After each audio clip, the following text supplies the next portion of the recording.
ሮብ ዓርብ አያውቅም። እንደፈለገ የሚኖረው ከፈለገው ሴት ጋር ይተኛ ዓለማዊ። ይሄ ወዴት እንደሚያሸግር ታውቃላችሁ? ወደ እርስ በርስ ጋብቻ።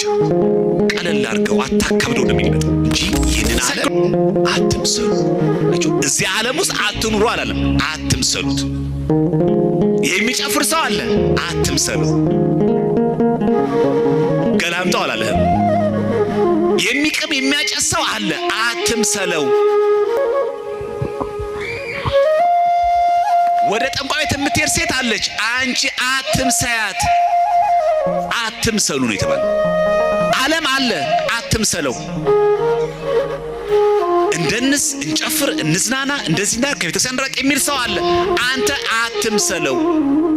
ይህንን ዓለም አትምሰሉ። ክርስትና የሚሰብከው ይህንን ነው። በነገራችን ላይ መንፈሳዊ መሆን ማለት ስራ ቦታ ላይ ሁሉ ማለት ሌሎች ቤተ እምነቶችን ማበሻቀጥ ማለት አይደለም።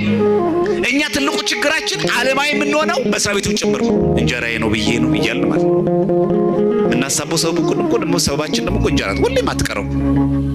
ለምን አንገት ላይ ክር ተበጠሰ? ሻወር ስወስድ እንደው አትቀየርም? ሁሌ ሻወር ማስበቃ።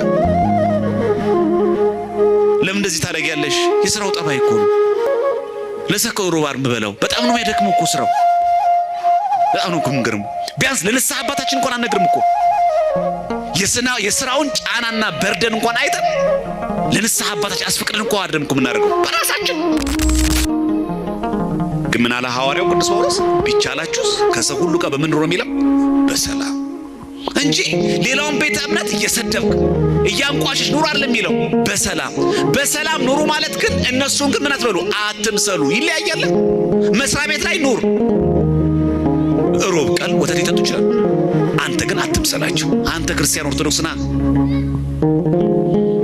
እነሱን መስደብ እነሱን ማንቋሸሽ አይጠበቅብንም። እኛ ምንድነን? ክርስቲያኖች ና።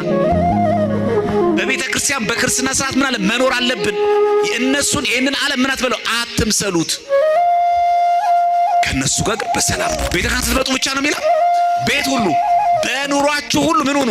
ቅዱሳን። በኑሮ ማለት ትዳርም ኑሮ ነዋ፣ ትምህርትም ኑሮ ነዋ፣ ስራም ኑሮ ነዋ፣ ማህበራዊ ህይወትም እኮ ኑሮ ነው። በኑሯችሁ ሁሉ ቅዱሳን ሁኑ፣ ልዩ ሁኑ። ቅዱስ ማለት የተለየ ክቡር ሁኑ። አሳበህ አትጨፍር፣ አሳበህ አትዘሙት፣ አትሳበህ ዘረኛ አትሁን፣ አትሳበህ ሰውን። ርቱዕ ሁን ሁል ጊዜ፣ ቅን ሁል ጊዜ፣ የማያዳላ ሰው ሁን ሁል ጊዜ። ይህንን ዓለም አትምሰሉ። ካችሁ ይሄን ኳስ ጨዋታ ቢሆን ኖሮ ፕሪሚየር ሊግ ቢሆን ኖሮ እንደባደባለን። እዚህ ምን እናርገው? አውደ ምሕረቱን መጫወቻ እናርገው። ስሙ ራሱ ደስ አይልም? አውደ ምሕረት። የምህረት አውድ እኮ ነው እናንተ። ለተጠጋው እኮ ምህረት የሚሰጥበት እኮ ነው። ትቀልዳላችሁ?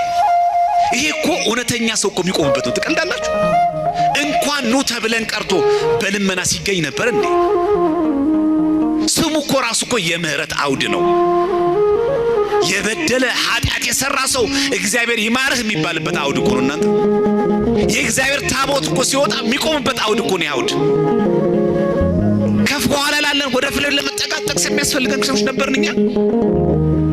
እዛ ኳስ ጨዋታ ከምናይበት ከደስ ቤት የበለጠ ክብር የለውም ይሄ ቤት።